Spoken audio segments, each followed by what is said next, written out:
কোরবানি কি জরুরি কোনো বিধান নাকি ঐচ্ছিক? অর্থাৎ কোরবানি কি সবার জন্য করা জরুরি নাকি কোরবানি সুন্নাত, নফল, মুস্তাহাবি জাতীয় কোনো আমল? তো এই বিষয়ে বলবো যে এই ক্ষেত্রে ওলামা একরামের দুটি প্রসিদ্ধ মত আছে। ওলামা একরামের অনেকেই বলেন যে কোরবানি করা এটা সকলের জন্য জরুরি, যাদের সামর্থ্য আছে ঈদের দিন, কোরবানি ঈদের দিন অথবা পরবর্তী দিনগুলোতে যেগুলোতে কোরবানি করা যায়, এই সময়ের ভিতরে যার কাছে নেশা পরিমাণ টাকা আছে তার জন্য কোরবানি করা ওয়াজিব, জরুরি, বাধ্যতামূলক, না করলে গুনাহ হবে। এটা অনেক ওলামা একরামের মত। তাদের দলিল সংক্ষেপে শুধু দলিলগুলো হালকা হালকা টাচ করে যাই। মুসনাদে আহমদ, ইবনে মাজা, মুস্তাদরাকে হাকিম এবং আরো অনেক কিতাবে একটা হাদিস বর্ণিত হয়েছে, যে হাদিসকে মুহাদ্দিসিন ইকরাম সহিহ বলেছেন। আল্লামা আলবানী রাহিমাহুল্লাহ নিজে হাদিসে সহিহ বলেছেন। সেটা হলো এই, নবী সাল্লাল্লাহু আলাইহি ওয়াসাল্লাম বলেছেন, মান ওয়াজাদা সাআতান আন ইউদাহিয়া ওয়া লাম ইউদাহি ফালা ইয়াকরাবান্না মুসাল্লানা। অর্থাৎ যে ব্যক্তি কোরবানি করার সামর্থ্য তার আছে, সক্ষমতা আছে, সচ্ছলতা আছে, সেই ব্যক্তি যদি কোরবানি না করে সে যেন আমাদের ঈদগাহে ঈদের নামাজ পড়তে না আসে। কোরবানি করার ইচ্ছা না রাখলে সে যেন ঈদের নামাজ পড়তে না আসে। এটা কিন্তু একটা সতর্কবাণী। শরীয়তে এই ধরনের নির্দেশ সুন্নত নফলের ক্ষেত্রে করা হয় না, ফরজ ওয়াজিবের ক্ষেত্রেই সাধারণত করা হয়। এটা হলো অন্য যুক্তি। দ্বিতীয় দলিল হলো, এটাও মুস্তাদে আহমদে আসছে এবং হাফেজ ইবনে হাজার আল আসকালানী রাহিমাহুল্লাহ বিশ্ববিখ্যাত হাদিস ব্যাখ্যাতা, তিনি বলেছেন যে হাদিসটি বিশুদ্ধ। নবী সাল্লাল্লাহু আলাইহি ওয়াসাল্লাম বলেছেন, ইয়া আইয়ুহান নাস, হে লোক সকল, ইন্না আলা কুল্লি আহলি বাইতিন উদহাইয়াতুন ওয়া আতিরাতুন, নিশ্চয়ই প্রত্যেক পরিবারের লোকের উপরে, প্রত্যেক পরিবারের উপরে একটি করে কোরবানি এবং আতিরা, এটা ওয়াজিব। আতিরা হলো রজব মাসে যে পশুটি জবাই করা হয়, সেটা একসময় ওয়াজিব ছিল, পরে এটা রহিত হয়ে গেছে। তো এখানে নবী সাল্লাল্লাহু আলাইহি ওয়াসাল্লামের ভাষা হলো ইন্না আলা কুল্লি আহলি বাইতিন, প্রত্যেক পরিবারের উপরে কোরবানি করা জরুরি। জরুরি, আলা এই শব্দটি জরুরি অর্থ বোঝানোর জন্যই আসে। এটিও বিশুদ্ধ হাদিস। তাহলে আরো অনেকগুলো হাদিস আছে এই জাতীয়, যে হাদিসগুলোর আলোকে ওলামা ইকরামের একটা অংশ বলেন যে এই কোরবানি ওয়াজিব। ইমাম আজম আবু হানিফা রাহিমাহুল্লাহর মত এটা।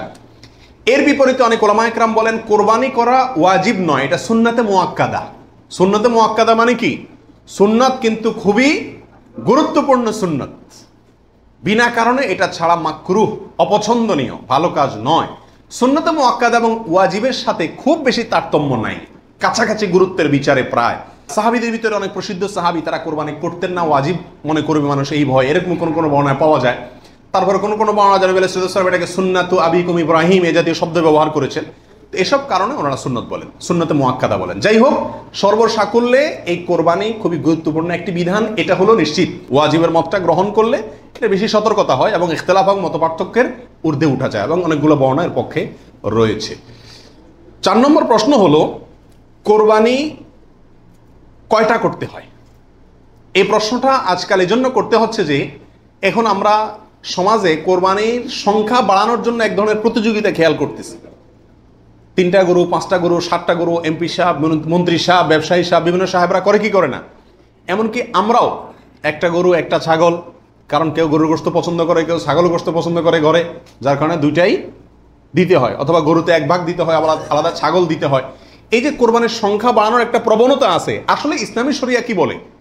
কোরবানির পশু বা কোরবানির সংখ্যা কতগুলো হওয়া জরুরি?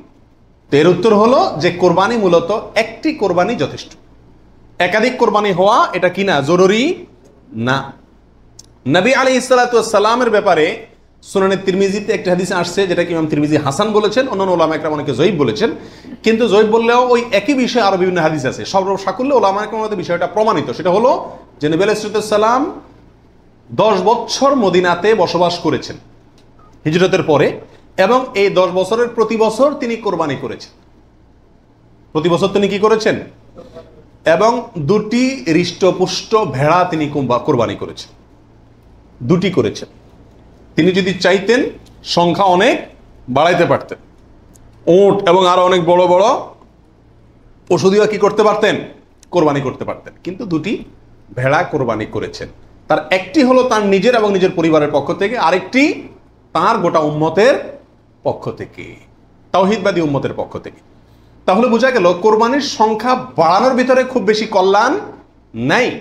হ্যাঁ, কেউ যদি কোনো এলাকাতে গরিব মানুষকে খাওয়ানোর উদ্দেশ্যে বেশি কোরবানি করে, নাম ফুটানোর উদ্দেশ্য না থাকে, তাহলে অবশ্যই সেজন্য তিনি আল্লাহর কাছে কি পাবেন? আজর এবং সওয়াব পাবেন।